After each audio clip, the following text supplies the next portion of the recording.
when they are consuming your minds and your thoughts and your dreams, from the angels to the demons and to the mysteries unseen, there is no need to worry. There is no need for dread. It's just time to discuss the thing at the foot of the bed.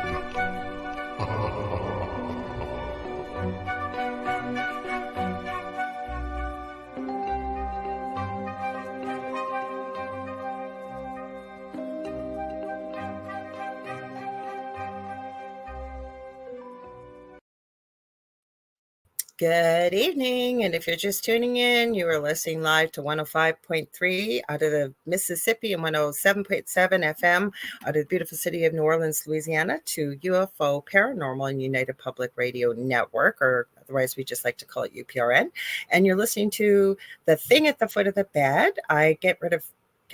What a thing to say. I go through a few I'll pass it over to my amazing co-host. Some of y'all are already here already. We'll shout you out. Don't you worry. So a little bit about myself. I'm one of the hosts. My name is Lorilei Potvin. I am a Canadian psychic medium, crystal Reiki energy healer, Akashic Records practitioner, spiritual teacher and mentor, and registered nurse. I'm a budding animal communicator, well-versed in near-death experiences, having had one as a toddler myself, and I've studied them for over 40 years professionally and personally, and I think that's pretty well everything. Anyways, a few things. If you like what you see, please like, share, and subscribe. You help us out all the time when you do that. And if you want to join in the conversation, because 80% of our audience that listens globally, we broadcast to every country in the world on UPRN, and you want to join in the conversation, you're going to hear us shout out and read the comments and what have you, how you can join in too, and we'd love to have you join us. You're going to head over to my co-host David's YouTube channel, which is The Spirit Experience. He's also streaming to his page, which I will let him tell you a little bit about in just a minute. I'm streaming to my YouTube channel, which is The Angel Rock with Lorilei Potvin. We are also streaming on UFO Paranormal and United Public Radio Network on Facebook and YouTube, Canada's Most Haunted, and my Instagram, which is The Angel Rock. Now, I want to remind you on Instagram a few things. First of all, your comments don't show up in the conglomeration of comments that we get when we're producing the show. So I'll try to, go back and forth and check out things. But I couldn't figure out why things stopped, it seemed. And I couldn't figure it out. And then we got a notice from StreamYard. Apparently, they stop our lives after an hour. So you may very well want to come join us over on the Facebook platforms or the YouTube platforms I've mentioned, because I hope they don't do it. They were trying to straighten it out, but that's what's been happening apparently. Also, we stream 7 days a week here with multiple shows on UPRN. We have a new show that just came on before us. It was their inauguration night before us. I apologize. I didn't write the name down and I should have, but I've met them. They're great hosts. They're super knowledgeable and you guys are going to love it. Great hosts. I was on a panel with one of our hosts, Jenny, on her show on Sunday night, just before the eclipse, and they were there. Really nice people, and like I said, they've got tons of knowledge when it comes to paranormal, UFOs, Bigfoot, you name it. So you'll love their show. But when we're not streaming daily, the archive server kicks in because this network has been around for 25 plus years. So there's always something live on UPRN. Lastly, I don't want to forget this. I keep feeling like I'm forgetting something. Let me check my little list here. I think I put everything in here. No, I did forget one thing.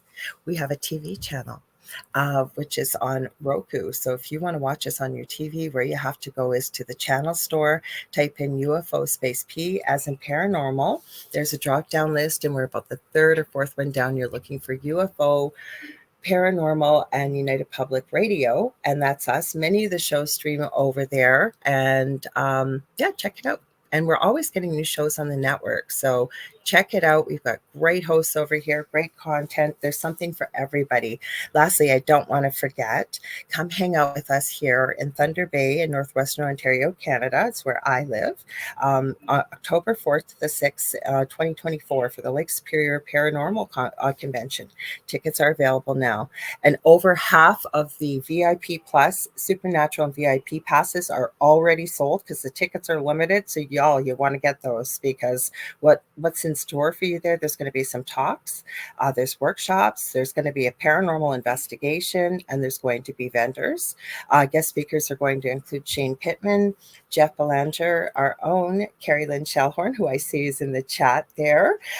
She's also on UPRN, and she's a host of an incredible show of her own on Fridays here from 6 to 8 p.m. Eastern Standard Time with Spirit Switchboard.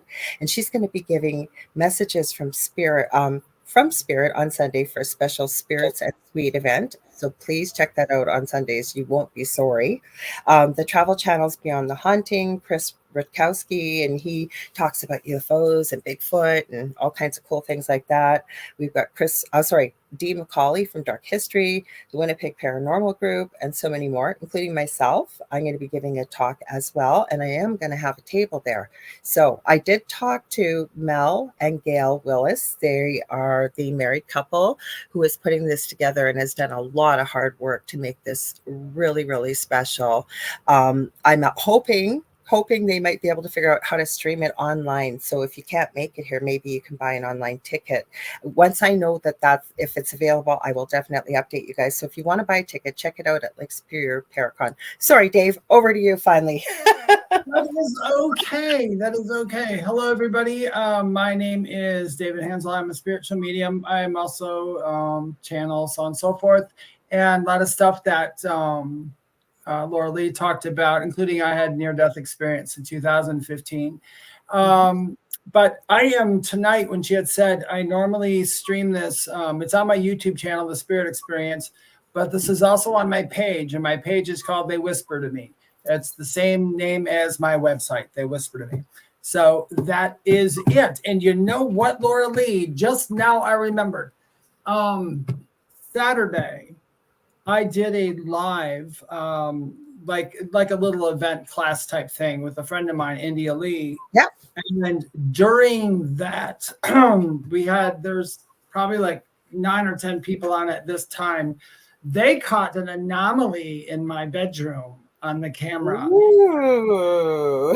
And it was if anybody don't know, sometimes when I do group stuff, and Carrie Lynn can attest to this and other mediums, sometimes when you're like giving these talks, it's just kind of like, sometimes you just kind of get a little taken over. And so I was in the middle of just kind of doing that channeling type thing. And that's where they saw the anomaly, but they haven't got it to me yet. They're trying to find where it went through. What came through guess where it came out of? It came from the closet, right? It came from the Harry Potter closet. I knew it because I talked to you about it after the show last week. Yeah. And I what else should I say? It's not scary at all. You guys, I'm not scary. No. I have some roommates. I told you that from the first time you sent me. Well, they can hang out there. No, I was going to hang like a little drape across it instead of like a door. But now I don't think I'm going to, because I don't want to see the drapes moving. No, I'm just gonna, yeah. It'll happen. It'll happen. And like I always tell people, I'm not afraid of ghosts, but little things like that sometimes just kind of freak me out at moments, even though I know you live alone. Okay. And I'm sorry, I don't care. You could be Hercules living alone, and you're in a quiet place. You have some space to yourself, and you have forest around you. Anybody would get, I don't care if you're a medium, I don't care if you're a psychic, I don't care what you are, paranormal investigator, it will spook people out. So yeah, I just seen movement in my closet, and as Kasoon always says, it's Bigfoot in my closet, and it's my bratty little cat. You get out of it. She's over. Yeah, my cats. I've got, whenever I hear noises in my house, and this goes back to why we, had called the show The Thing at the Foot of the Bed. It's kind of like those little things when you're in bed, those little sounds you hear, and those little eyes you think you see. That still happens to me and Lorilei and I, even at our age. But it's fun. I have 4 cats, so when I hear stuff, I always have to debunk it first. And that drives me crazy because I'm like, I go all the way up the steps and I check to see where each cat is, and I go all the way down the steps. I am up and down steps so much. Just I trying just to the kitty crack, as I call it. Temptations cat treats, and you knew what it was when I said it. I don't know what they put in there, but cats hear that like the commercial and they come running. I got to share something spooky too that happened. So I was in the bedroom here, and my youngest son was in here. He was hanging out playing his video game. We were chit-chatting, and Emmy, my dog, comes and sits here in this creepy curtain thing behind me. I just haven't taken it down as a background, right? She has never done this. She's sitting looking at it, and she's looking. And every time I'd pull the camera out just to watch her and see what she's doing, she'd turn her head to look at me. And so I'd say, okay, I guess I'm not, she's done. And then she'd go back to it. There was no bug. There was nothing up there. And she kept staring where it's almost like a mermaid, like fisheye kind of thing. And she was just fixated, like she was watching something on the ceiling. I have no idea what it was. Like Justin and I were kind of freaked out. We're going like, what is it, girl? What is it? I almost wanted to say, did Timmy fall in the well? And for people that are young, probably won't remember that, but that's from Lassie or one of those old Yeller or one of those old movies, right? Because that's how she was focusing. She's just like, oh, and I got some more spooky. We got a lot of I've got a lot of weird things happening, so I thought, well, that's good to talk about because and then we'll say hi to everybody. Share that. Then we'll say hi to everybody. So 2 things: a work friend of mine that I worked with for 8 years, she had passed away a couple of weeks ago on a Friday. She had thank you. She had You did tell me. I remember now. Yeah, she had something happen in her brain, and she kind of just went. But anyway, I was, it's been a couple weeks and everything, and a couple days ago, I got a quick visitation, which was it was right before I was just waking up in the middle of the night for something, and I heard she had a really strong New York accent, and I was just right before I opened my eyes, she said, "Hello, darling." And I was, "Oh, Donna, I hope you're okay." I said, "I miss you." And that was it. And that's pretty cool. And she looked wonderful. I got a quick flash of her, but she had all her hair back. She had cut her hair off, but she had long hair for 7 of the years I knew her. And then she cut it off real short. I don't know why. I think something happened, but she had all the hair was back the way I saw her. I don't know. People always ask me, is that what they really look like? It's like, well, that's the perception she gave to me. That's the perception my mind I made. always find though, okay, so when people come through and if they show themselves, at least for myself, they may show themselves at the age when they passed, so that if I'm doing a reading for someone, they'll know who they are. But a lot of times I have found, and I've talked to many mediums, that it seems that when someone appears during a reading, they will present themselves when they felt that they looked their best in life, like at that age, wherever maybe they're wearing an outfit that they loved, that they knew looked amazing. For example, I was talking to a friend of my partner, Dell's, and her mom had passed, and I'd never seen her mom before. And I could see her mom. And I started describing her, and she goes, yeah. And apparently she had like my coloring when I had darker hair. And she sent me a picture, and I said, yeah, that's her. But I said, was her hair longer? Because I said, she's showing me that her hair's about this much longer, because I guess it was that shoulder length. She goes, yeah, she would. And I was describing the outfit and stuff. So I don't know, do you find that? Because sometimes I find they'll come through to validate. Yeah, they change it up. For me, sometimes they'll show me them when they're really young. Sometimes they'll show me them what they look like before they died. I think they just kind of, when they want me to describe them, I think they show me something that I know that will make sense to them. Exactly. So like a grandma might come through at the age when she passed, so that when you describe them to the person you're doing the reading, they go, oh yeah, that's Grandma Sue or And something. I don't know how this works for Miss Carrie Lynn Shellhorn, who's in our chat today, is a wonderful, wonderful medium. Please check her out. I don't know if this happens to you too, Carrie Lynn, but I've had a couple times. One, it was kind of freaky because one, the lady said she specifically said to me when she sat down, I want to talk to my grandmother. And I was like, okay. Well, so the person comes in and it came in without a description of themselves. And I'm saying they didn't come in. I didn't hear dad, mom, or anything like that. It just kind of came in really young. So I told her, I said, there's this really beautiful young woman here and I'm going through all this stuff. And the lady's like, I don't know who that is. And I said, okay. So I finally went back to the spirit and I'm like, sorry, this is a no-go for me. I don't know what to do. And she went, grandma. So I came back and I said, she said it's your grandmother. And thank God she gave me her name afterwards because I don't always hear her name, but I heard her name.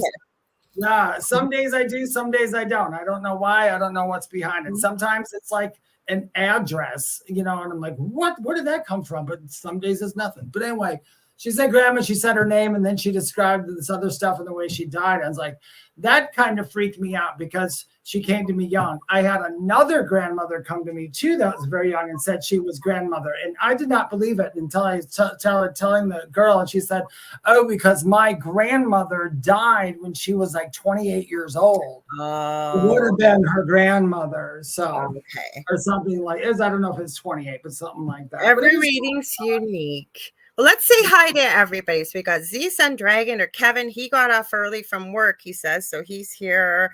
We've got Mary Erickson, Carrie Lynn Shellhorn, Nicole Thomas Ryan. We've got Michelle or Mish over in Australia. So it's already Friday over there. Lucky you. Jackie Lane, Cindy Simpson. Let's see, Liam Morgan. And we haven't seen you in a while, Liam. Good to see you back.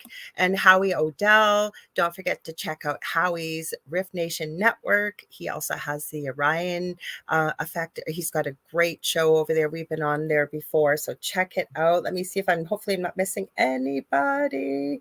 Let me go through here and see. I know I saw Contessa here. We got Kelly. She gave us a laughy face and she said, I wouldn't sleep when we were talking about it being spooky living alone. Yeah, Contessa Martin's here. And Diane Brighton. Hi, Diane. Hopefully, if I missed you, let me know. Hopefully I didn't, guys. We got GRAR. Wiz is here. Welcome. So Liam says, I normally work at this time. I had another heart stint put in this week, so I took the rest of it off. Well, you know what? I hope we're glad to have you here, and I send you a lot of healing energy, and I hope that the healing is going well and you're back on your feet and back to normal as ASAP. Yeah. Don't you don't you do investigations too? I'm not sure. For some reason I can't remember. I think Liam, if I'm not mistaken, he's either Bigfoot or UFO. You can let us know. But so Nicole, I saw that, baby. So Nicole Thomas Ryan says, I am watching with my new blind cat that Julie Jean Bassett usually shows up here. I think she's got a class right tonight. But not your muggle job. We meant the paranormal, but thank you. I'll get to that in a second.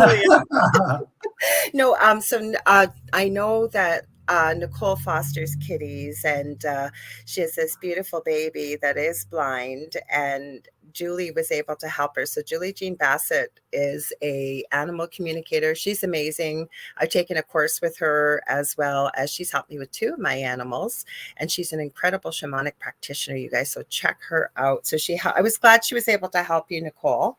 So Liam, he gave us his muggle job. He says fraud investigations at the lottery.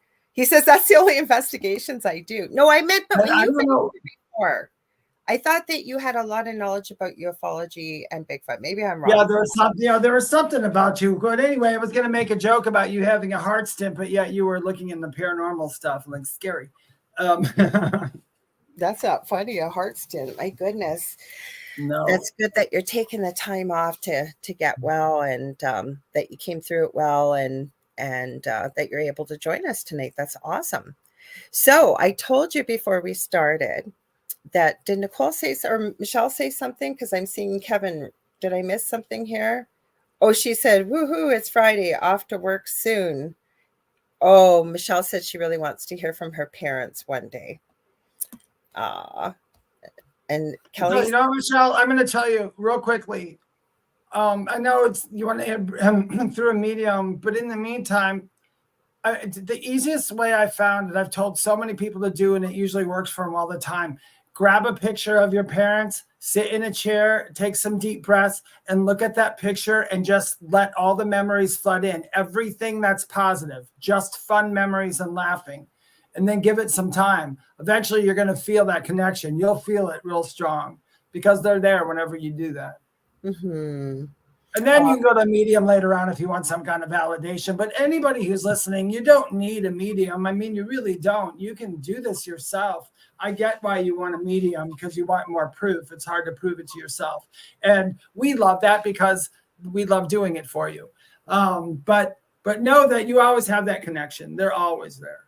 So I'm going to go back a bit, but Kevin says, sorry about your friend, Dave. And then Liam Morgan says he loves us both. And we love you. We love all of you here. We're so grateful for you. We wouldn't have a show without you. But I have to ask about this one. Maybe I'm misunderstanding something. So Kelly says I did the Hue Vibes reset. Is it the High Vibes reset, maybe? Just finished the last video today. It was very helpful. Thanks for sharing that on Facebook. Maybe I shared it. Did you share it? I thought maybe you. I don't know, because I'm trying to think what one I shared. I shared a lot. It sounds like something I would share, but I share. You have to be more specific, Kelly, because I'm trying to think what one that is. Because I did share some stuff in the group.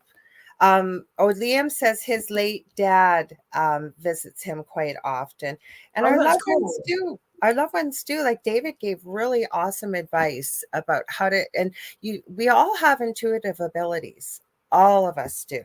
So you know what he just told you, that was the best advice I think could ever be given, how to connect with a loved one. Make sure you're grounded too before you do. Yeah, get grounded. But yeah, you don't have to worry about it. You got positive vibes in your heart. Don't worry. They ain't nothing going to get at you. You don't have to say anything. What's it about? Okay, you know what it is? Thanks, Kelly, because I did share stuff. You know, we forgot to tell them about our group. So after I met Answers, you want to tell them we can. It might have been about chakras. What I do, so y'all know, and Dave's going to tell you about our group in just a sec. So I have two groups, and David has his own group, and then we have a group together for this show. But if I find, I'm the queen of free, and I'm sorry, but I am. I think I'm not cheap, not easy either, but my whole point is that I think we all work hard for our money. And you know what? There is a lot of free resources out there. And I'm signed up to lots of different newsletters and stuff. So when a free opportunity comes up, I share it. And I'll put it usually in block letters, free learning opportunity. And usually if it's a masterclass, yes, they're going to try and sell you something at the end of it. But the ones I try and share, you're going to learn something in that hour you're going to share with them or whatever it is. So take advantage of the free, everybody. I am telling you, there is a lot of free out there, especially when you start. There really is. Like, so if you're wanting to learn how to be a medium and stuff, I mean, there's nothing like studying someplace or even studying for yourself. But don't feel you have to go out and take some $10,000 class to learn how to be a medium, because that's just crazy silly. If you're a medium, you're a medium. I mean, some people get lucky and they get really honed in, but there's like, I agree with Lorilei is what I'm trying to get at. There's a million videos out there, and all you got to do is just use a little discretion, a little discernment when you're watching them. Whenever you're watching, if it feels uncomfortable for you, then it's not for you. Turn it off. But if you're watching something on a subject you like and you're really glued to it, there you go. You just got your answer. You're watching the right video. There's a really great podcast I have found, and it's called the Next Level Soul Podcast, and it's hosted. Oh yeah, I watch him. Yeah, he's excellent. Anything you would want to know about spirituality or even some of the paranormal, I really get into. I haven't listened for a while, the channelers, because it is fascinating. what they come through and how differently they work. And a lot of them tend to, especially say he's had a few on in a month or so, really tend to almost repeat what the other person has said, not word for word, but the concept or the idea of it, or even stuff I've received from spirit, or say around that time. And then I'm getting goosebumps as I'm saying it. Then you get my sign for truth, I always say. And then I'll hear a channeler say it. And it's like, holy cow. And that, you call that evidential proof, right? Like you're picking up something, and then you hear somebody else that's connected to spirit that you don't know. So the things I share, they're not always going to be perfect, but the people that I've signed up with, or there's a free opportunity, I do try to stick with things that aren't going to waste your time. And I know there are people that I have shared stuff with, because I do mentoring and teaching, and I will do one-on-one, but it's expensive. So if it's somebody newly starting out, I have sent people a lot of free resources and say, start with the free first. Yeah, start with the free first. Yep, exactly. There's no, and you know what? I'll tell you, I'm going to plug this, but there's, if you know anything about Edgar Cayce, if you read some Edgar Cayce books, you might not believe with his religious philosophies, because I don't. I mean, a lot of that stuff, but he's got a lot of good videos you can watch for free. You can go through the libraries that talk about animal communication, because he was a big animal communicator. He knew all about that, and the angels that were in charge with them. He knows all about the Akashic records. He knows all about, so he's got some great, you can go and look up Edgar Cayce and go to the website, and all those books and all that material is free. It's absolutely free. The other thing I always advise people to do, and David and I both have a business that we work with spiritual and we do teaching and stuff. But to me, I think the best favor you can do for yourself is to work with a variety of different mentors. You're going to learn a lot more. Yeah, I'm a strong believer is like, don't just work with one medium, work with 10 or else, and observe. And and because every medium's different. I worked with, I took a very short class. This is back before we were in that group that shall not be named. And, I call it Voldemort, the Voldemort group. Voldemort group, but it was Slytherin, trust me. It was total Slytherin. And totally, man, it was like Slytherin, man. They wouldn't even have got into Slytherin. They wouldn't have got into Hogwarts. Yeah, but I had taken this class with this woman, and it was. I look back at my notes from it, and you know what I got out of the class? That my notes were really good, and I wrote like my responses are really good, but the class was awful. But then I had to think about it though later on. I was like, but you know what? The class was awful, but it brought out those responses in me. So even though the class was awful, it was obviously necessary. Well, I was just thinking some good things came out of the Voldemort group. We met each other. I still have some really good friends from that group, and there were good things that came out of it. But you know what? Work with a bunch of different people, and it's the best thing you can do, because everybody teaches differently and has different areas that become almost like their expertise, if you will, and you will get a whole different, well-rounded, especially when it's coming to you honing into your own gifts. Like Carrie Lynn Shellhorn says, it's a muscle. You use it or lose it.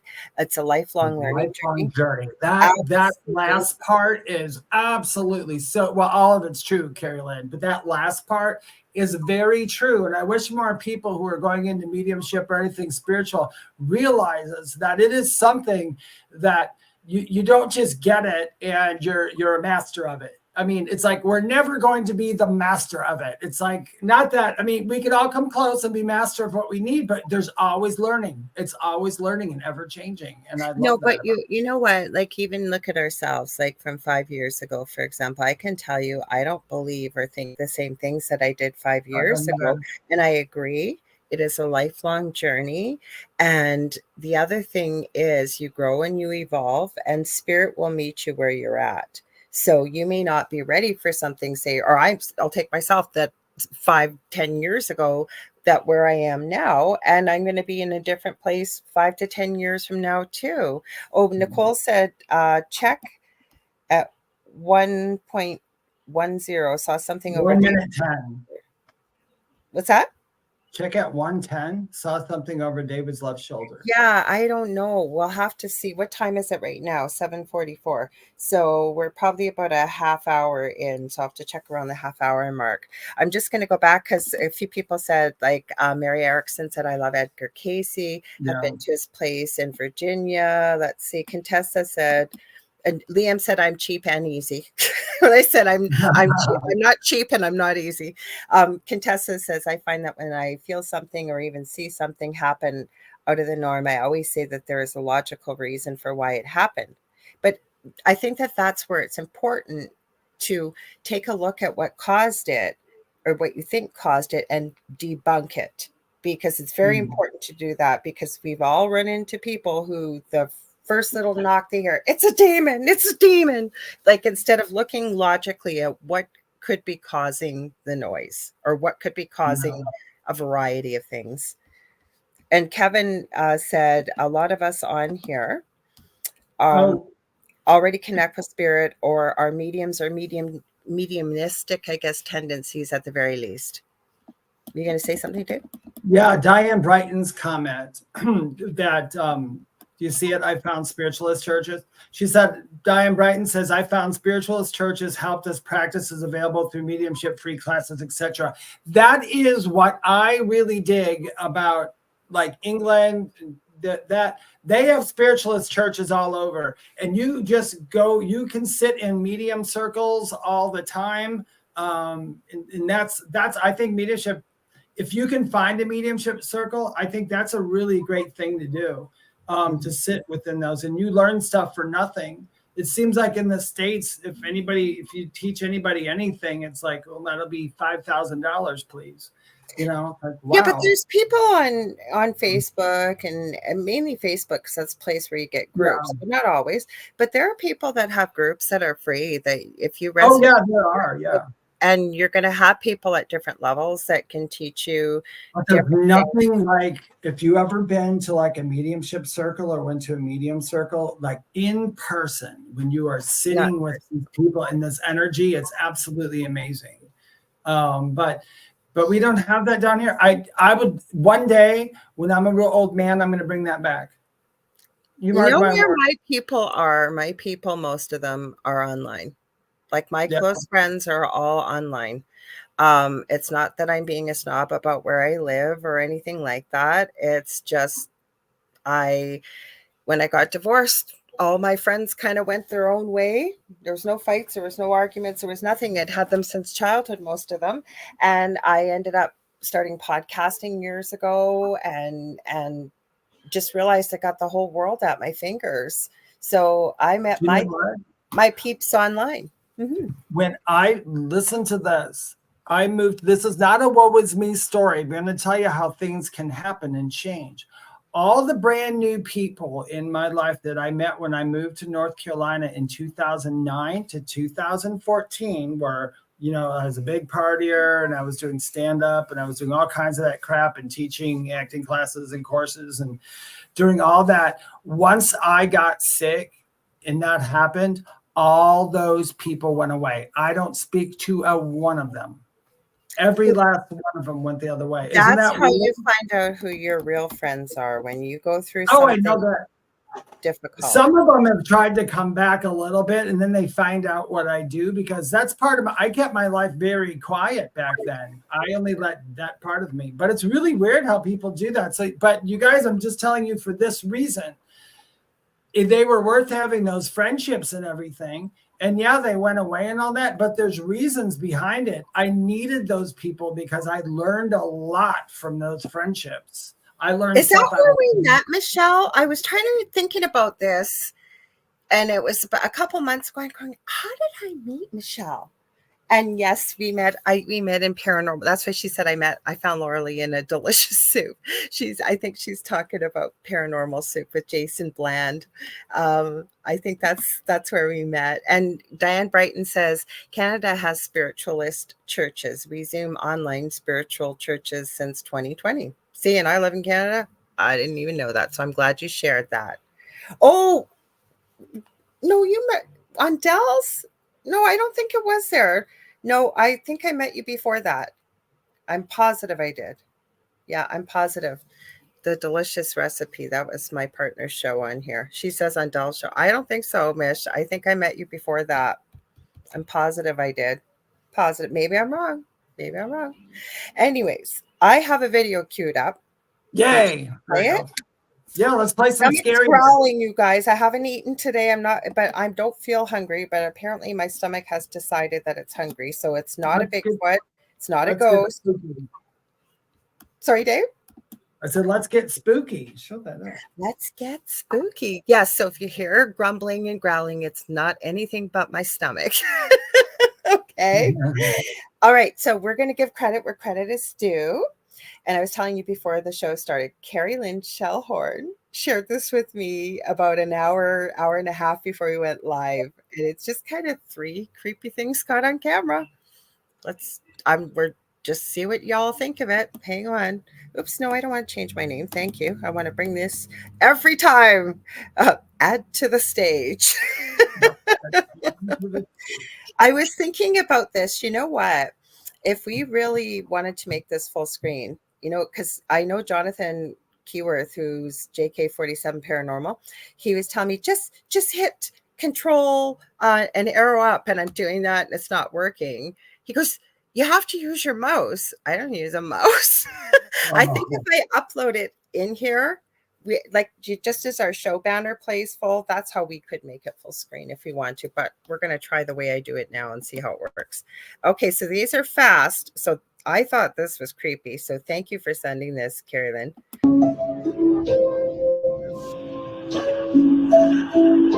Oh, where's your Bible? Don't need to see that. Okay, where did you go? Okay. This one I'm not so sure about. Again. Stop putting your face on your cat. This is creepy. Stop.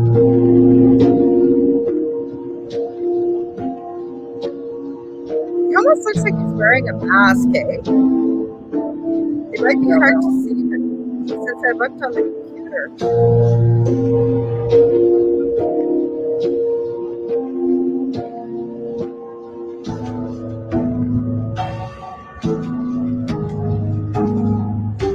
That's normally.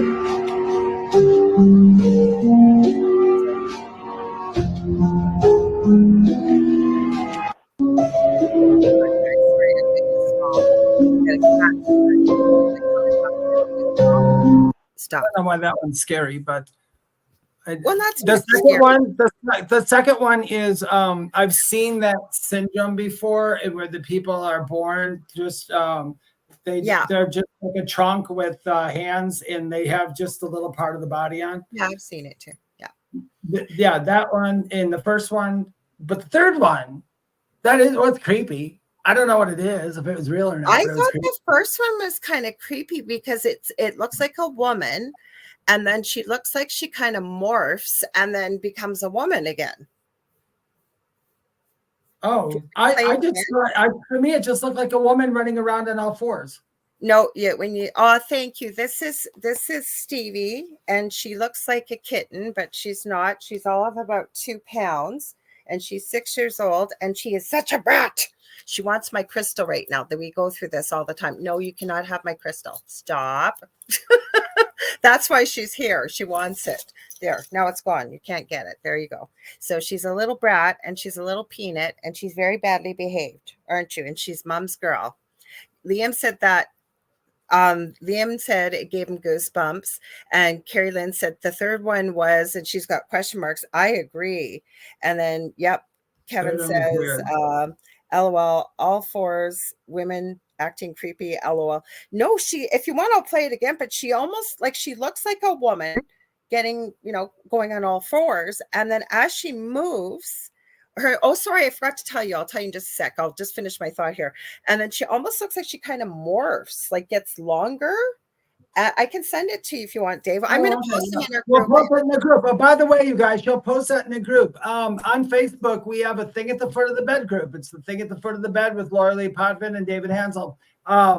please join that group. We post, Lorilei will post all the stuff she puts on the show, and you guys can post your scary stories, videos, or anything that you want us to talk about on the show in that group. And Liam Morgan, I don't know why it just freaking hit me who you were. And I'm not used to seeing your name, Liam Morgan. I'm used to seeing the other name on there. What's the other name? No, in the Facebook group, or like when I've done readings with Liam. Oh, okay. So the thing is, we are at 100 people. Somebody added another choice to the name. I've decided by next week, if you don't get your vote in, the majority rules. So it's pinned to the top. You can add your own name suggestion. Most people seem to want the footies. We have the Kevin Baconators. We've got the Boo Collective. Somebody added something Foot Patrol, or there's a whole bunch of different names in there. So, and what if you're just hearing it, you're wondering what we're talking about. You know what, like in my groups, the Angel Rocker Tribe, I call them my angels. Paranormal group, Paranormal University, I call them my parapeeps. So I said, what do y'all want to be called? So you guys get majority or rule, whatever you want to be called. So when we get to 200, David and I have decided that we are going to start doing free one question readings randomly through it and go live in there. So we need another 100 people. We got to 100 pretty quick, you guys. So come join us over in the group. And you asked what her name is. Her name, my son named her. Her name is Stevie. And Stevie was named, my son, eldest son, does drag. Her name on Instagram, if you want to check it out, is Shayla V. So it's SHAELA and then VIE. He does it part-time, and he was very much into RuPaul's Drag Race. And apparently they had a divas show, and one of them picked, I guess, got Stevie Nicks. So he wanted to call her Stevie. So her name is Stevie, but believe it or not, she prefers, and my son told me this, my son does communicate with animals, and she does listen better, Stephen Nicole. Don't ask me why, but that's what she wants to be called. So that's her name. The tone sounds better if you say, Stevie, stop doing that. It doesn't sound as bad as if you said, Stephen Nicole. It doesn't, she's looking right now because you just said her name. And my eldest son told me that. I still call her Stevie. Yes, I do. She has the most beautiful green eyes. She's very happy sitting here with her mother, and her eyes are literally like little emeralds right now. She's sitting quite happy with her paws crossed. I don't know if you can see it, but she's all settled in here because Mom took the crystal away. She loves my crystal and will try and sneak in to chew on it. So we have a question here. Contessa asked, hang on, I gotta go up a little higher here. And thank you. He says, she's so pretty, the kitty, not the woman, Kevin says, and he's laughing his butt off at Foot Patrol. Hang on. There was a question from Contessa. Sorry, give me a second here. Hi, Kim Lawful Holtz. She says, it's the Facebook group where we should be. Wherever you're watching is fine. Yeah, you can be wherever you want. David switched it up a little bit from his group because you guys all know in his group, right? And this way more people can join us, right, Dave? More of your people will see it. Okay, so Contessa's asking, I have a question. Would spiritual communication not be easier using our computer keyboard for contacting spirits as it has the alphabet and it's electronic? Well, that would be automatic writing. Yeah, that's what I was thinking. That's automatic writing. No, it wouldn't. For me, it's when I do mediumship, I'm not thinking something and then saying it. Once the connection starts, it just flows through you. So I don't even know how I could type. Yeah, but it might work for her. Like all I can say work for you. Just try it. I mean, but I'm not saying it wouldn't work for you, but would it be easier? No, it actually, no. Yeah, but maybe it would be easier for her. Like for you or I, maybe not, but for her, it might be.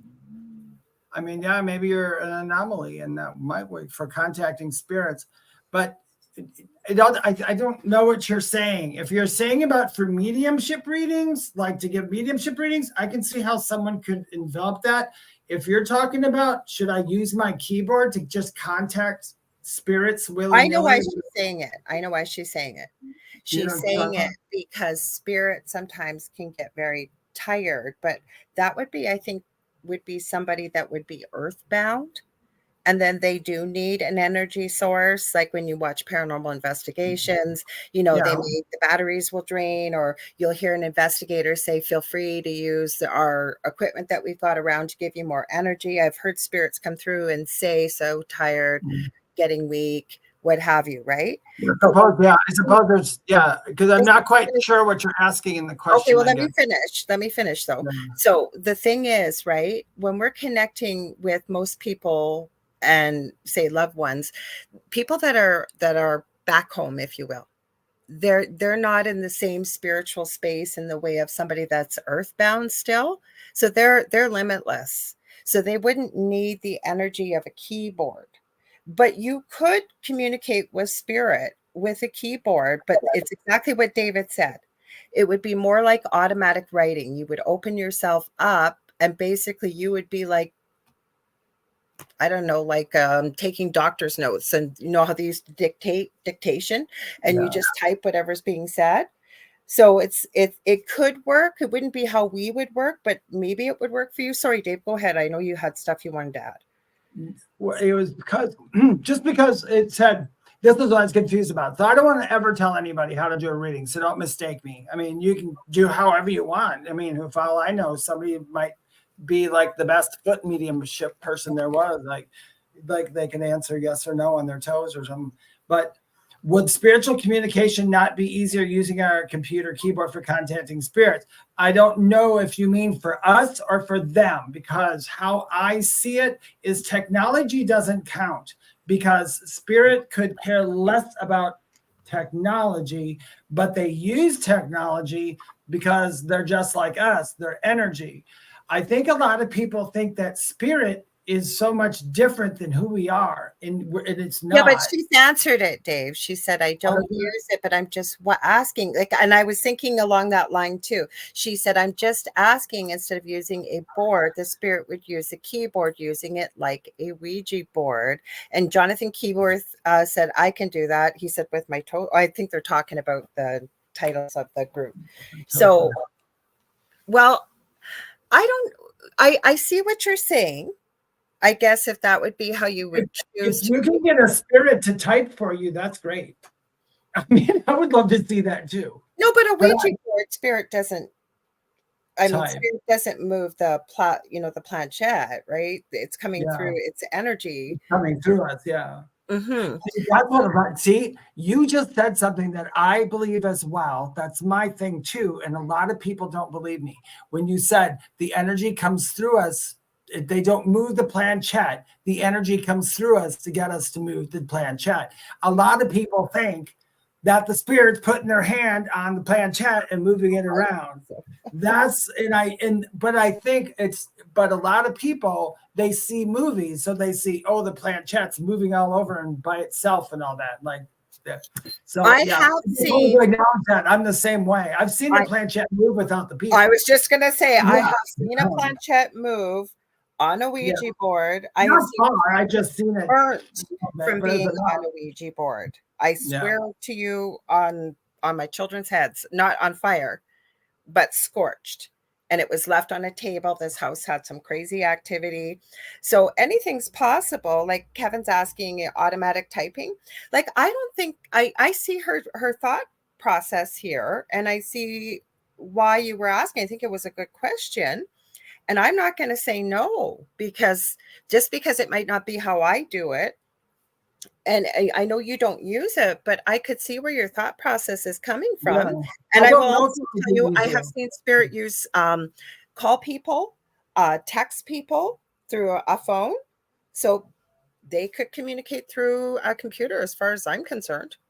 As just as a medium, like just doing my work or that, my personal preference is just naturally just like this. But I do understand what you were meaning. If you were going, like, I don't think she's asking us. I think she was asking general. No, it's a really good question, though. It's a super good question. Mm-hmm. Because when I think about it this way too, because look at how many people go on investigations and they instead of just rolling cat balls and having them blink, it'd be great if you had a device where they could actually type something out. But that's and you know what? Science, technology, and spiritualism, why can't they all survive together? Whatever. So I think that would be cool. Jonathan says, I've seen that too, Lorilei, some of the things I've mentioned. Like I have a friend, Katrina Cooper. So I know Howie or Ed knows her, and there's a few other people that may know her on here. And I have seen, like, they have gotten messages typed, like they filmed it while it was coming through. They had no idea what it was from. I have seen people receive phone calls. I have seen telephones ring that aren't plugged into a wall, like old-fashioned telephones. I've seen all kinds of things. So I definitely think that it could be possible. And I think it's a really good question. Then I can't say no. It's not how I do it. It's not how you do it, but it might. You know what? I remember, this is a while back, Lorilei. This is a couple of years back. Mm-hmm. I was in one of my houses. It was right after I moved. It was the last house I was just in the beginning. It was way at the beginning, I think. And I was sitting in the family room and just doing, you know how we do. I was just sitting there. I was having my imaginary conversation with myself, with guys, listening back, just going back and forth. And I just sat there for a moment and I said, "Did you hear me?" And all of a sudden my light went blink, blink, and then it stopped. And that was enough. You guys, I mean, I'm so stupid because it literally freaked me out for a minute. I went, oh my God, I was waiting for you to just answer my freaking head. I don't understand. To hear a voice in my head doesn't bother me.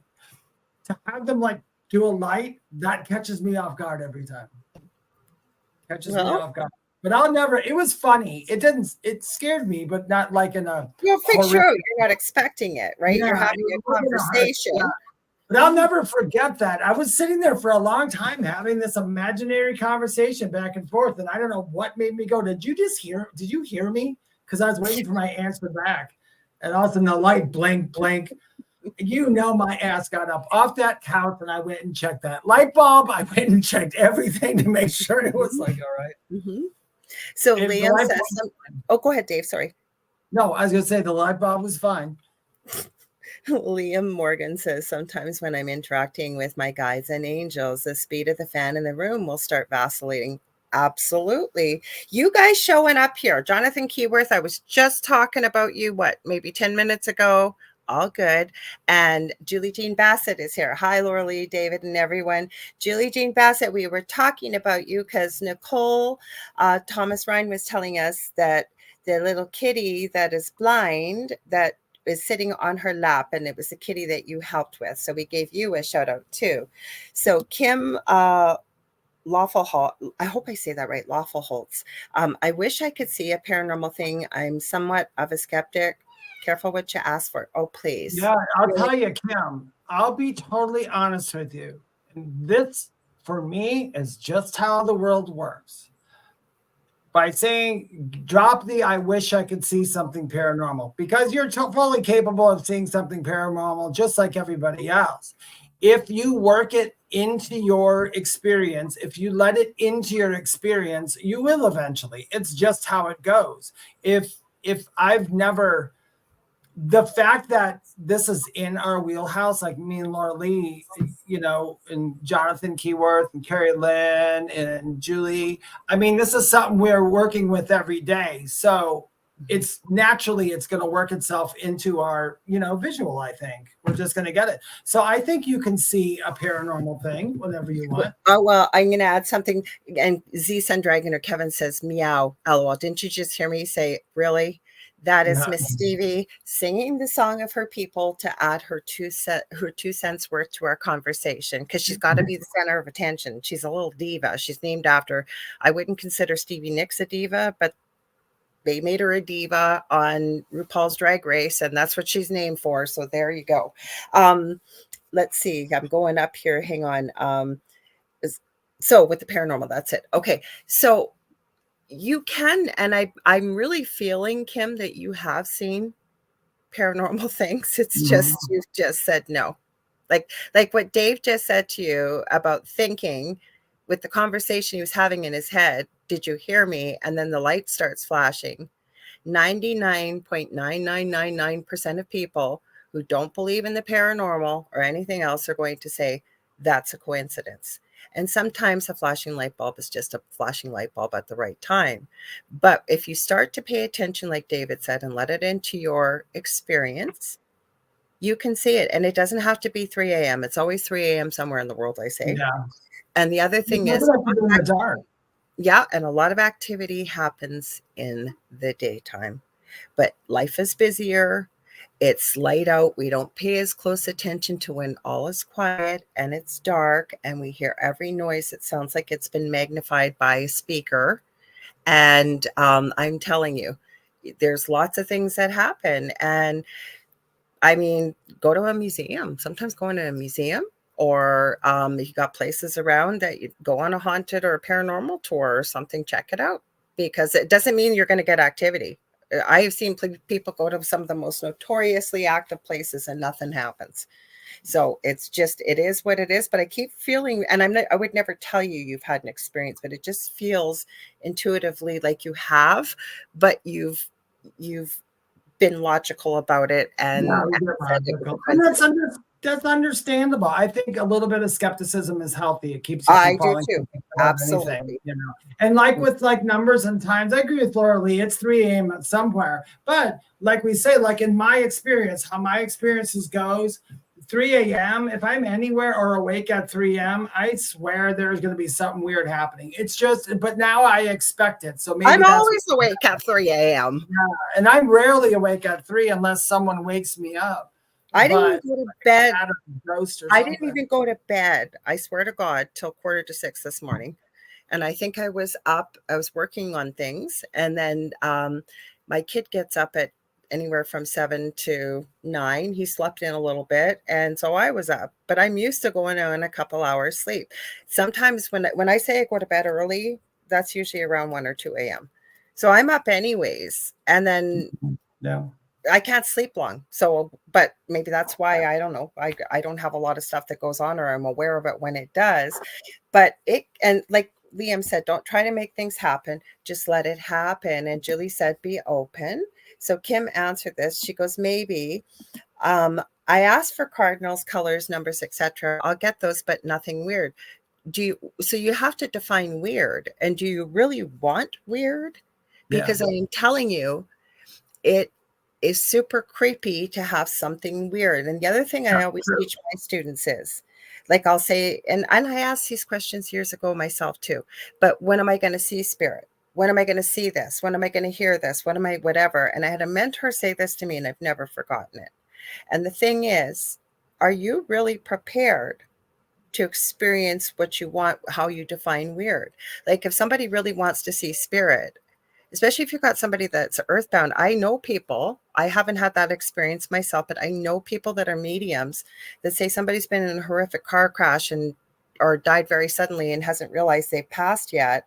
And they show up looking like they did when they passed in the accident.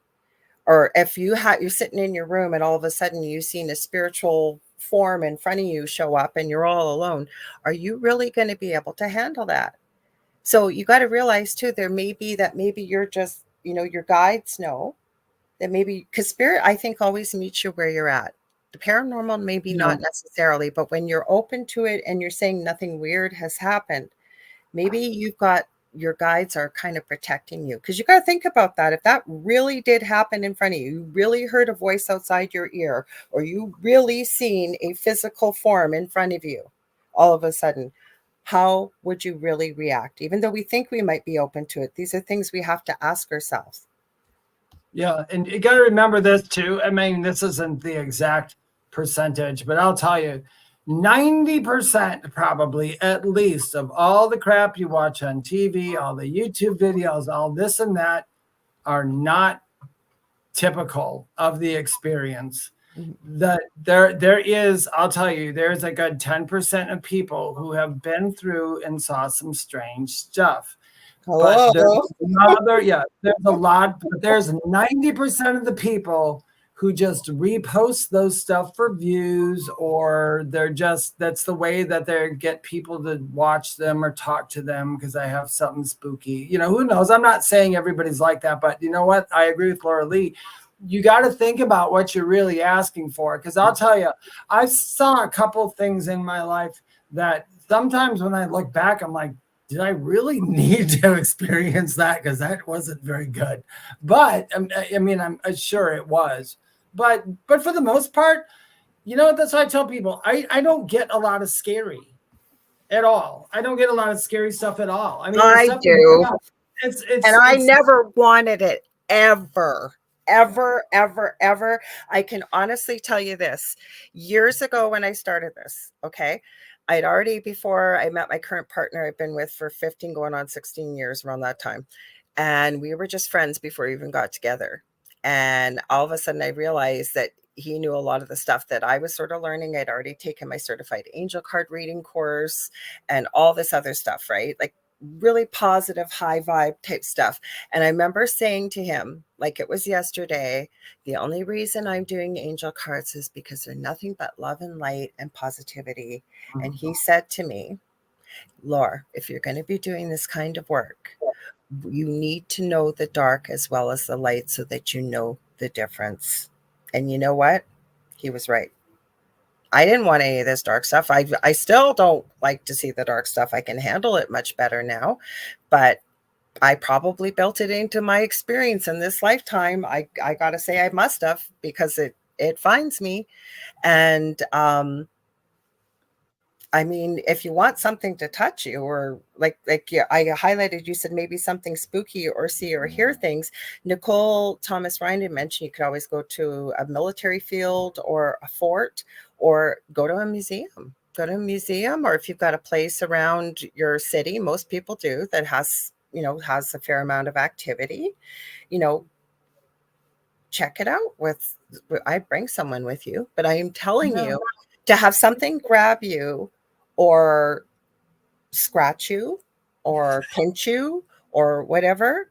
It is not a fun experience. Believe me, it's not fun. And the same thing to see something, because a lot of times they do show themselves, but our eyes can't see it. So if you're at a place that's notoriously haunted, see how you feel. Maybe you hear something. There's other ways to communicate with spirit too. And we've done it. Kim, I don't know if you were here, but one night on the Angel Rock, Jonathan came on at the last minute. A lot of people had really lost a lot of people that particular day, Jonathan Keyworth. And we did messages from spirit with the ghost box. And I've done it with Carrie Lynn on her show. And a lot of people that don't, I was shocked, but then I realized unless people watch paranormal shows and stuff, they don't realize that there's real life communication, that you can communicate with spirit. David and I have done stuff on here with it too, with Jonathan. Yeah. Mm-hmm. Oh yeah, you can completely. You know what? I would say this. You know what? If you want scary in your life, then you got to put scare in your life. Watch horror movies, watch everything, do that. You're going to get something creepy happening. But that same creepy thing that happens to you might be different to me because you just watched all the scary movies, so you found it creepy where I didn't. It's all going to be perception and what we see and what we need to see. But if you leave yourself open, you'll get something. But I don't leave myself. Nothing scary happens to me much anymore.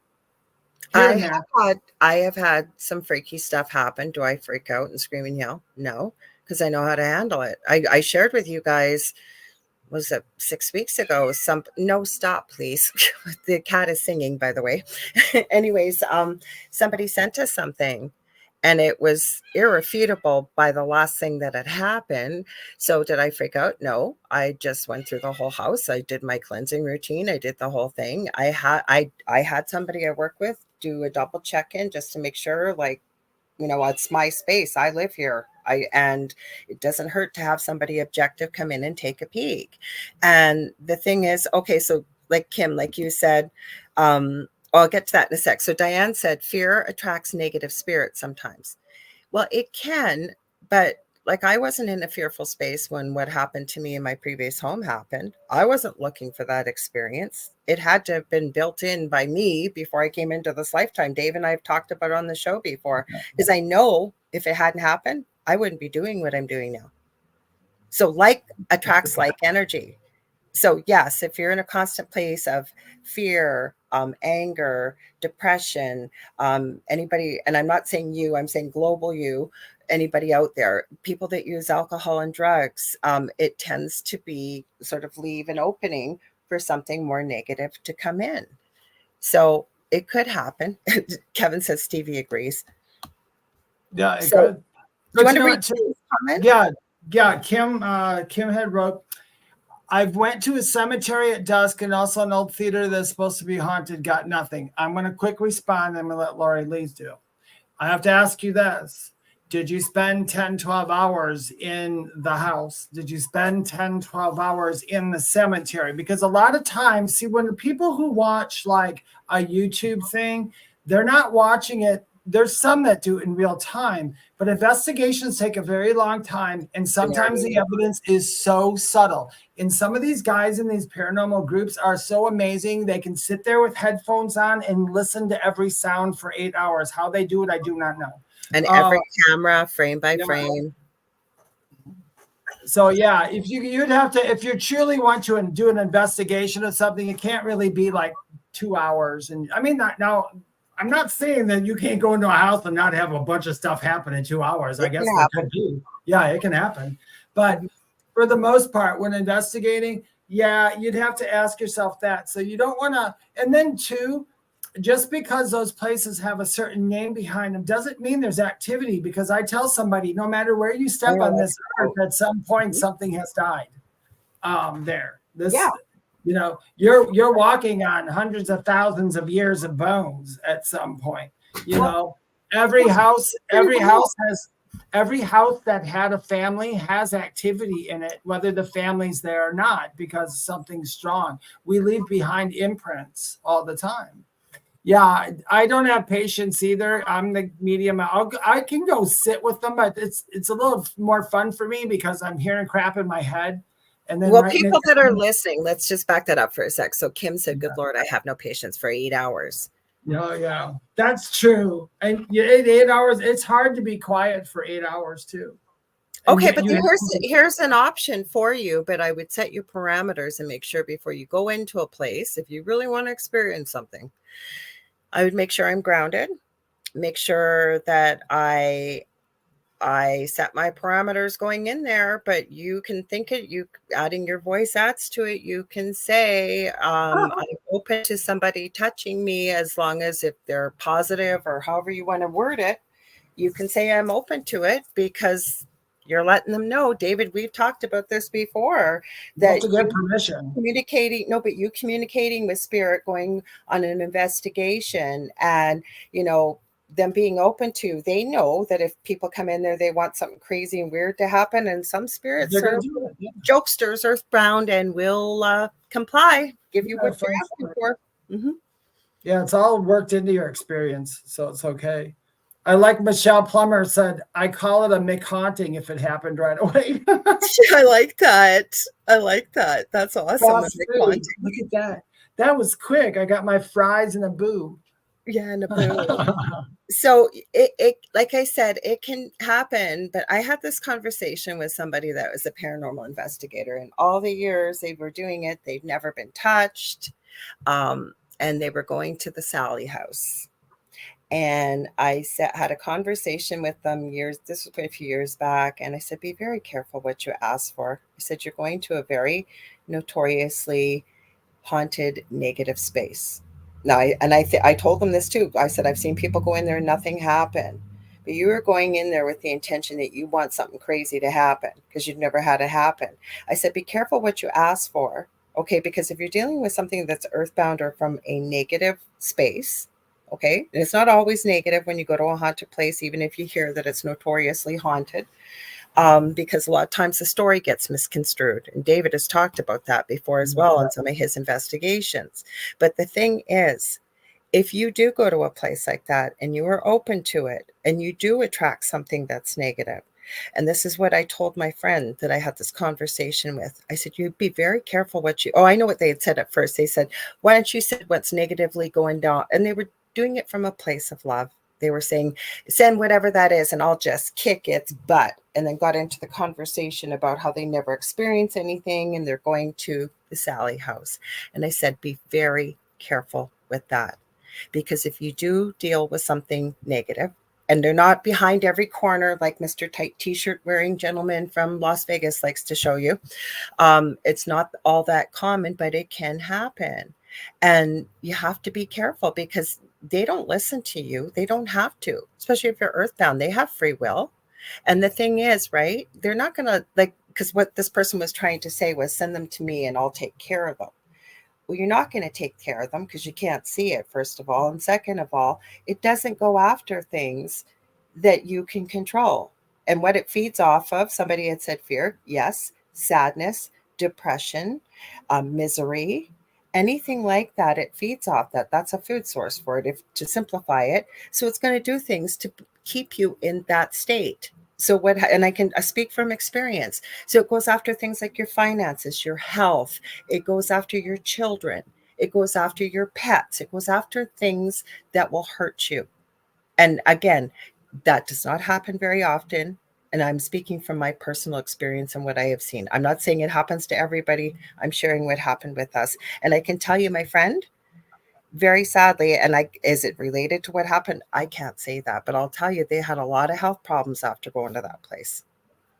So I don't know. Be careful what you ask for, is all I'm saying. Could we create what we create with our mind? Could we have contracted with it? Yes, but I think you have to be careful. Yeah, you pretty much live in a world. If you want it, you're pretty much going to get it. Doesn't mean that it's real. Mm-hmm. And so it doesn't mean it's not real either. So. Well, my partner was thrown 15 feet across the kitchen, and he is a bigger skeptic than David still to this day. I've released these pictures. I have a picture of looks like a burnt handprint on my chest. And I didn't scratch myself. I just felt burning and looked down. There's some pictures we haven't been released to the public because they're kind of private. Like my partner has a bite mark on his upper right butt cheek, to be the only way I can describe it, right below where your belt would be. And it is not human. I've shown it to many people. I have a burn. It looks like somebody took a cigar on my tailbone. Like, I'm telling you, this kind of thing happens. Does it happen all the time? No, it does not. It is not a regular type thing. That's why I say to people, be very careful for what you ask for. And so Jackie Lane saying, so it was an attachment. Are you talking about at my house? I don't know. I've had people check. I don't have an attachment. Could it have been?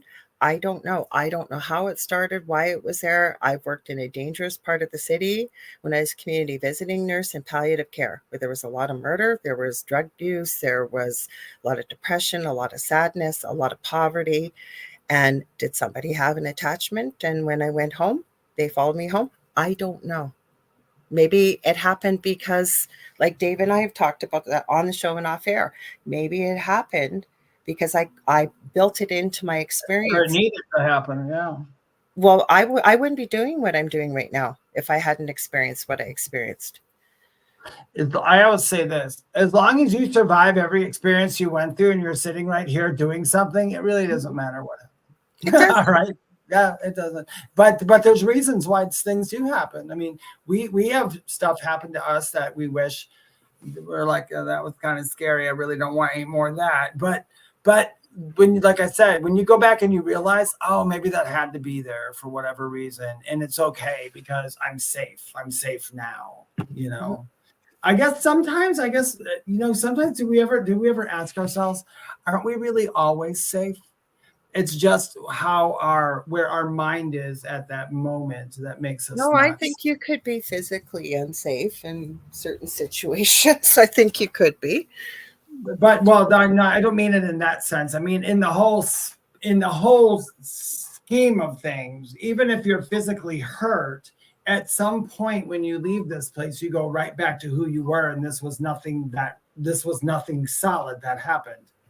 It was an experience, but while we're experiencing it, I'm going to caveat with this. I do not want those experiences. I'm not understanding. Well, what you asked for? Yeah, I'm just saying. Well, with that being said, why don't we go into that time travel video?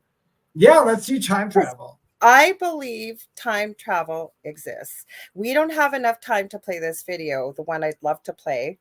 It's called The Creepiest 911 Call Time Travel, and the question mark, does it exist? It's pretty creepy. I found this years ago on a channel called Apex TV. I thought it was Apex. It no longer exists. It's like it disappeared. This guy would put all kinds of weird, strange stuff on his channel. People would write in, and he just presented on a platter and let people decide what they thought. This is a creepy story. And I was trying to find, because there was a follow-up to this call. I mean, I'll post it in the group for you guys. It was a follow-up to this call. This woman is in a house alone. She thinks someone's breaking in. And I'll tell you without ruining the video that she claims it has to do with time travel. Now, I think that it's a 911 call that was recorded. I think some of it was sanitized, because I remember the original letter that the 911 operator had written in, but he had asked the host of Apex TV to please scrub as much as he could to keep him anonymous. He was worried about losing his job. So apparently this couple, her name is Kathy, when she makes it, it's almost a 10-minute call. They follow up with her. If I can find it, I will share it. It's quite the creepy story nonetheless. So again, Carrie Lynn Shellhorn, my goodness, she's just getting all kinds of accolades today. She deserves it. She sent me this a couple days ago. Stop. Don't go back. Where are you? Oh, we went back somewhere. I don't know where we went here, Dave. Hang on. Something happened here. I've got a dog barking at a fake from an old video as a skinwalker. That's not a skinwalker. Give me a second. I'll stop it. What if you own a bear? If you own a bear rug, a bear rug, one of those bear rugs, and it got up and walked again, it would be like a bear skinwalker. Hi, Kathy Henley Little. And Cindy Simpson says, I agree 100%, David. And then Kathy Henley Little goes, ooh, Doctor Who. Well, I'm sure y'all have heard of the Philadelphia experiment back in the 50s, right? Oh, yeah. Kind of. Yeah, no. I know, but I can't remember what it was about exactly. Hold on, I'm going to grab some water real quick while you're talking. They were supposedly messing with time travel, and I believe it was a ship. Please correct me if I'm wrong. It was in the 50s, and the story is that they basically came back, but people didn't come back the way they were supposed to. Like half of them came back and pieces of their arm and what have you. It's quite the freaky story. I believe there was a movie made in the 80s about it. I have not watched it, but look up the Philadelphia experiment. It's quite intriguing. Now I want to look it up. I'm going to grab a drink of water while you're cheering that. I think this is the one Carrie Lynn said. Okay, Kathy says, yeah, it was a whole Navy ship. It's true. Yes, and it's quite the story. Personally, if you ask me if time travel exists, I think it does. My rule of thumb is whatever we know as the general public globally, that they have to be the powers that be. They got to be 50 to 75 plus years ahead when it comes to things that we either are not exposed to or privy to, or no matter what that may be. I really agree with that.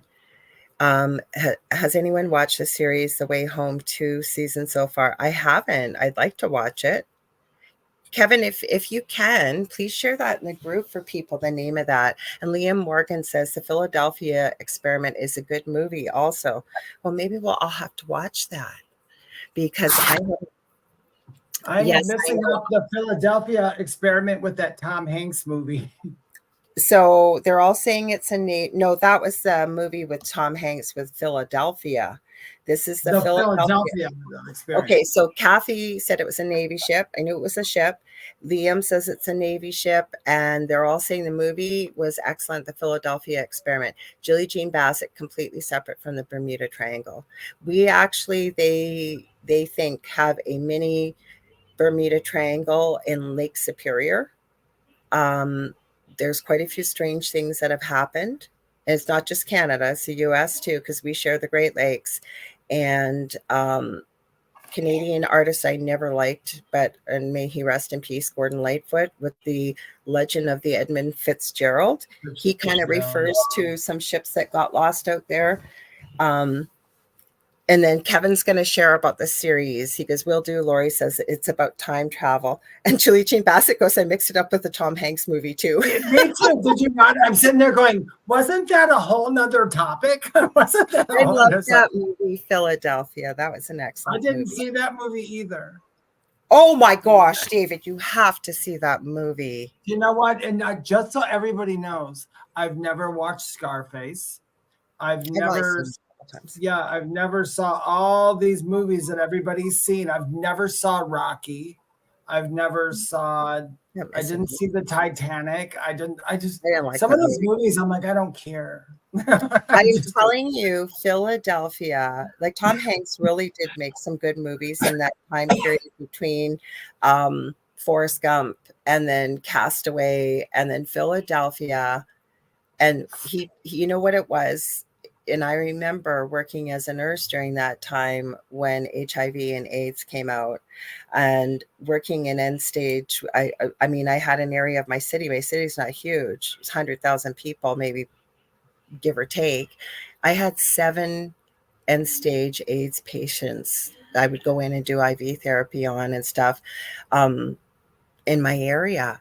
Like, the odds of that, like my area might have 3,000 people. Like, it really was a problem. And that's what that story was about. And wow, what an incredible movie. And he did such an incredible job telling the story. So I have to give him that. You know what movie?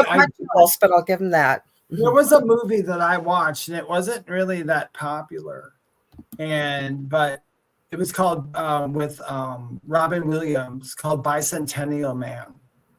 It's it's like a 3-hour movie, and it's all about, he's a robot, and as he's going through time, he gets parts put on until he actually, they try to determine whether he has a soul or not. And then he ends up living with the family throughout all these generations and becomes more and more real. You know what I'm talking about, Nicole Thomas? And at the end, all he wanted to do was die like a human being. So him and he got another robot, they married, and they fixed them so they could age. And they kept telling them, if we do this, you're going to age like a human and you're going to die. And they said they want the entire experience. Really good freaking movie. It's a lot to take in. It's a good movie. I'll have to watch it. Hi, Kassoon. Sorry, we missed you. And Julie Jean Bassett says, boy, you've lived a sheltered life, David. And I never watched my entire life. My movies when I was younger, believe it or not, you know what I watched growing up? Slasher movies. Slasher, haunted, all of my life. And it's so funny that now it's like I really don't want much to do with it at all. But I don't like slasher movies anymore, because I always say, well, that can happen. But I never watched them. Well, Diane Drayton added this. She goes, as Gordon Lightfoot said, Lake Superior never gives up her dead.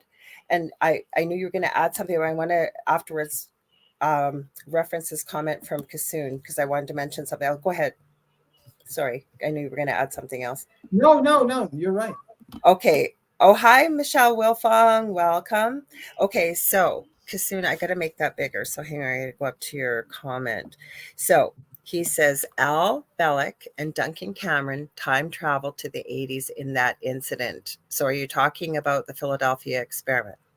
Because the other thing that I looked up for y'all, and maybe I'll try and bring some more research stuff with it.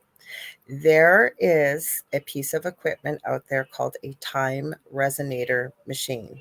And apparently there have been people that called into Coast to Coast AM with the original host. I can see him, Art Bell. It took me a second there to Art Bell to talk about it. I have a friend, Augie Nost, who I was on the broadcast team Alpha with him and his co-host Nori recently. I know some of you guys had seen that clip he had put up. But the reason I mention it, he has a time resonator machine. He doesn't talk about it very often.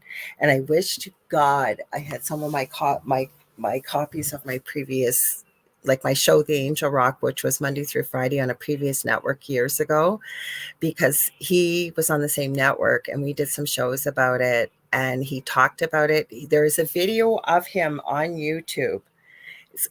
If you look up Augie, it's Aage, N as in Nancy, O, S as in Sam, T as in Tom. And I think it's with Rex Bear on his YouTube channel. I gotta remember what his YouTube channel is called. He shows them the time resonator machine. He explains how it works. And he says, Augie, and I know Augie to be fairly truthful, not fairly, really truthful. He's never lied to me.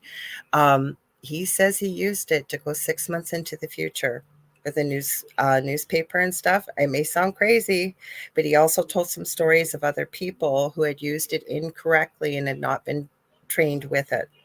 To me, it seems that it would transport your consciousness, but he told a story about a 17-year-old that is missing to this day, and all that was left was this box, and it's a little box. It's quite fascinating. So look it up. It's called a time resonator machine. There's some videos out there. I'll try and post the ones I found tonight. So sounds crazy, doesn't it, Dave? Sounds like fun. Well, I guess. I mean, Has anyone seen everything exists, and it all depends on how you gotta.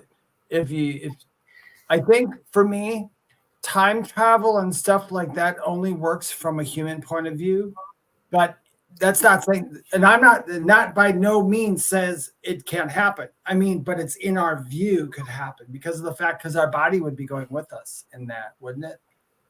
So well, that's to me, because I never got a clear-cut answer from Augie. Like, was it your consciousness that went into the future? Because I used to grill him. We did some pretty heavy-duty shows.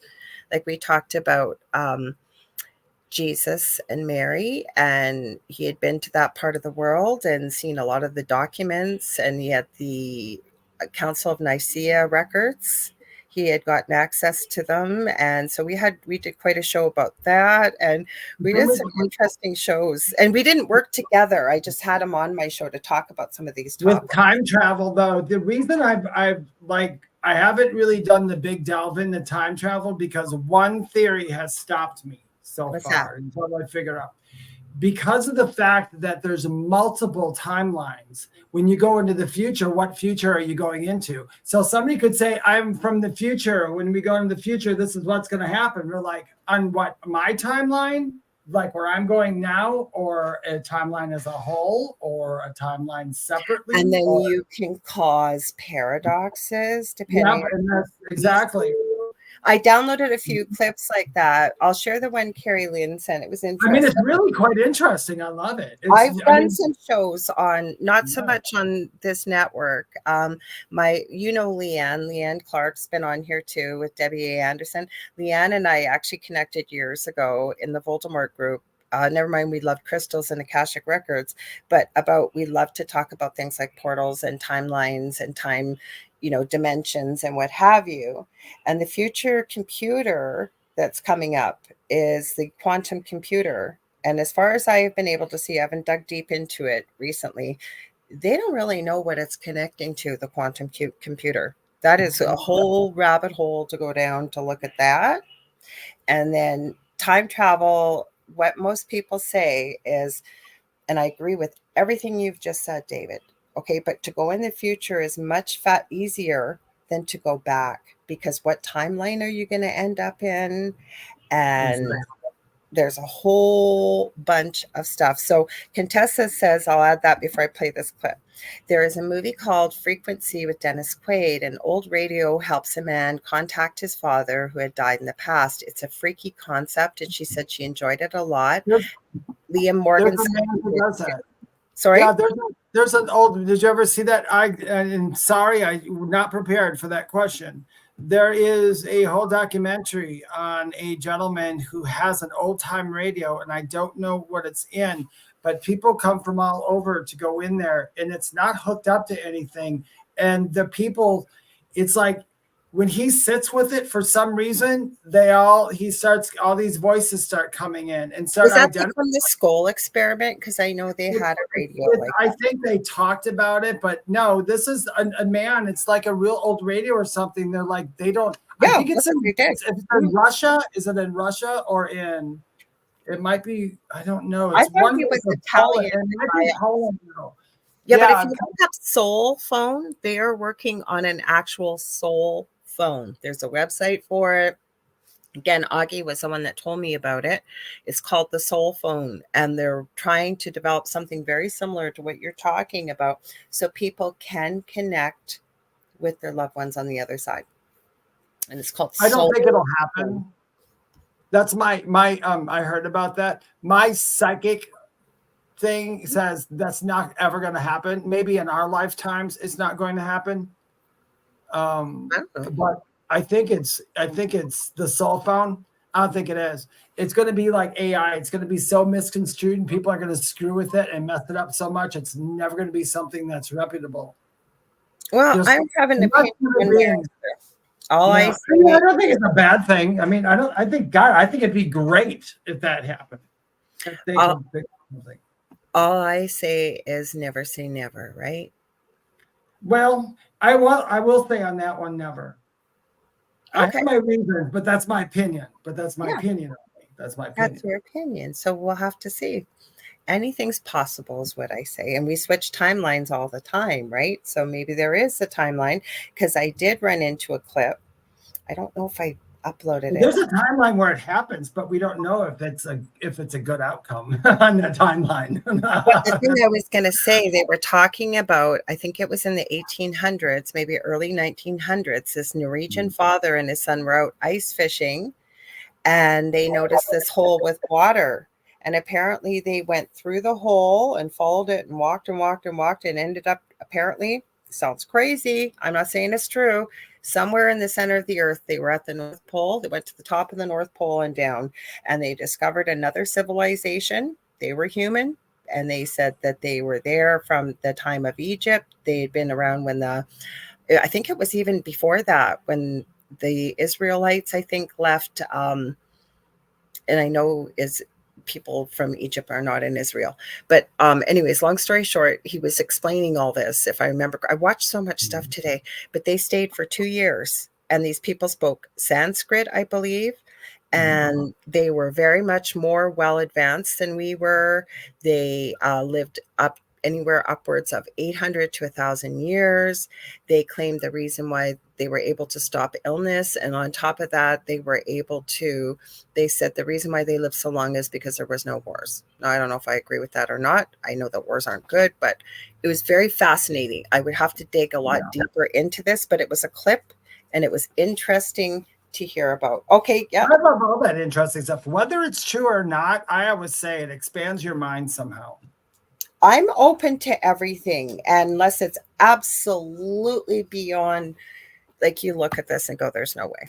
Okay, I do have some skepticism, but my point is I put everything up that is it true? Is it not? I don't know. I put it up on what I call the proverbial back shelf, because I believe truth reveals itself always.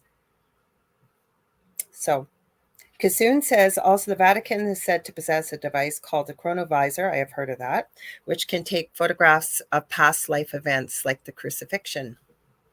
I've heard of the chronovisor too, definitely, Kasoon. So I don't know. Okay, so Contessa says, many, many years ago, I heard from a medium say that we will be able to call our spirits and speak to them through a phone. Now I hear people talking about this concept today. Like I say, you know what? I always say none of us know the answers, and all the answers, nor will we all know them till we go back home ourselves. Plus, we switch timelines, and I have to agree with Dave, even if it does come to fruition, because you are right. I hear your train. Dave is right, and I have to agree with this, that every time human beings get something good, there's always somebody, some bad apples in the bunch that misconstrue it and twist it for something evil. Something else. Yeah, that's why I said maybe not in our lifetime. Maybe eventually. Okay, let's play this. This is the fastest 2 hours of my whole week, besides the Angel Rock. This goes by even faster than the Angel Rock, because you guys, and I'm going to tell you this, I'm going to give you the props out loud because I say it all the time when I'm not on the air. We have, between my show on Monday night and here, we have the most incredible, intelligent, amazing audience. And you guys, I warn all my guests too on Monday nights. I don't warn them. I just say, hey, we got an incredible audience. They are intelligent. They are well versed on many topics with this. They ask great questions. So be prepared for it and watch for it. And you guys do. You guys make this show what it is. Don't you agree, Dave? Mm-hmm. That's true. I love when you guys come out. It does go really fast. Ooh, you get in here. And welcome to the stage. I forgot to say it. I just popped it on. Okay, so I think this is the one Carrie Lynn sent me because I'm looking at it. I watched so much stuff today, and I wasn't even trying to find it. I went down such a crazy rabbit hole today, and I wasn't even really looking for it. It just Thursdays I do research and just see what we run across, right? Jackie Lane goes, great show, learned a lot. Thanks. You're so welcome. We're so glad you're here. We're not going anywhere. We got about 2 minutes, but stay tuned, you guys, because second night of the Outer Realm is coming up with the amazing Michelle DeRoche and Amelia Pisano. I'm not sure who they got on tonight, but they always have great guests, and even when they don't, these girls are well versed and very talented and gifted in the paranormal, psychically, mediumistically, and they have their show Wednesdays and Thursday nights. So stay tuned. Okay, let's play this quick. I think, you know what? This is the wrong one. Well, we'll play it. This is not the one Carrie Lynn sent me. The one she sent me was long. I can save it for next week, or I can post it in the group. You guys decide, because I think that, this what, you know what? I'm not going to let's do both. Post it in the group, and we'll play it next week, and that way they'll have a chance to have looked at it. This is ridiculous. This is not, to me, no proof that this was the video I downloaded, because I was like, what is this guy saying? Because I do download videos to go in there and take a look at. This is not from Carrie Lynn. Absolutely not, because the one she sent me was longer, and I had it clipped. It's higher up. I loaded up the wrong one for some reason. So you guys can have a good laugh at this guy. Truck, white car. This is skepticism. Oh, definitely. Gray car, white car, blue car, gray car, blue SUV, white truck. And this is where things get interesting, because he claims that jumping from one time to another is dangerous. Because people from this was not the beginning. Let me start at the beginning. Oh, you're not going to be cooperative here, are you? Cooperative. Okay, hang on. There we go. I believe that I'm a time traveler. This is going to be absolute proof that I am. I'm about to prove to you that I've already lived this day, and I could pretty much predict everything that's about to happen. Let me show you. White truck, white car, gray car, white car, blue car, gray car, blue SUV, white truck. And this is where things get interesting, because he claims that jumping from one time to another is dangerous, because people from the past started to notice that he wasn't from their time and started to follow his every move. That man right there has been following me for the past half an hour throughout the whole city. I think they're catching on to me. I think they found out that I'm in the wrong time period. So is this man a real time traveler? This guy spends all of his time recording videos to prove that he's a time traveler. And he always starts his videos like this. I just came back from the future. I'm about to show you. It's going to blow your freaking mind. And if you check his TikTok account, you'll see that he's been posting countless videos as proof. Most of his videos get millions of views because people are curious if he's a real time traveler or not. Now, let's start the investigation. To know the truth, we need to dig deep onto his TikTok account. This is his first ever time travel video that he posted. This is going to basically prove to you 100% that I'm a time traveler. And his proof, this Super Nintendo from 1995. This video went viral, so he uploaded another video and it went like this. This right here is a video camcorder used back in 1999 by families that... Were you saying something? This video is full of more crap. This was not from Carrie Lynn. Oh, no, it's not from. Oh, no, I know that wouldn't be from Carrie Lynn. This and this time traveler thing. Oh, I checked his thing, and all his videos are about proof. No, it's not. There's not one bit of proof. There's not. I agree. And I think that's why this was not the one. I will. Hi, Ruth. We're just about to sign off. But you know why we play stuff like this, you guys, too? Because we play some videos that we knew were like totally terrible, but just to like give you that stuff, the videos like that, come on, that's not proof. But you know what? If you want to watch it for entertainment, there's nothing wrong with that because it is fun and funny to watch. But the sad thing is there's people out there who get like really delusional and think it's like that. But anyway, so that was a fake video. They're not all fake, but just be careful when you're watching them. Anyway, I heard a noise, but this time I did. My website is called theywhispertome.com, and you can find me on Instagram or TikTok at Medium David Hanzel, or The Spirit Experience on Facebook and YouTube. I'm going to give it back to Lorilei and see who made a noise over here. Okay. You guys don't forget about our group, The Thing at the Foot of the Bed with Lorilei Potvin and David Hanzel. When we get to 200, we're over 100, I think 100 or 101. We are going to start going live, and they're doing free one-question readings and things like this. So we'd love, once we get over 200, if you guys ever want to get a hold of me, you can get a hold of me on facebook.com/Angel Rock or anywhere on social media. Fastest and quickest way to get a hold of me is through my Facebook profile on Messenger under Lorilei Potvin. I have 2 groups on Facebook, Paranormal University for all things paranormal, Angel Rocker Tribe for more spiritual type things, and you can book readings. Sorry? I know what it's karma. Okay. So we can, you can book readings with me. I do teaching and mentoring. I do energy healing, Akashic records, you name it. So I'd love to connect with you and work with you if that's something you feel called to do.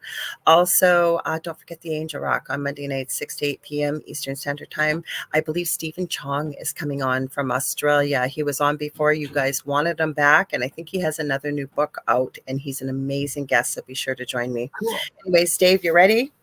Yep. 1, 2, 3. What's at the foot of your bed?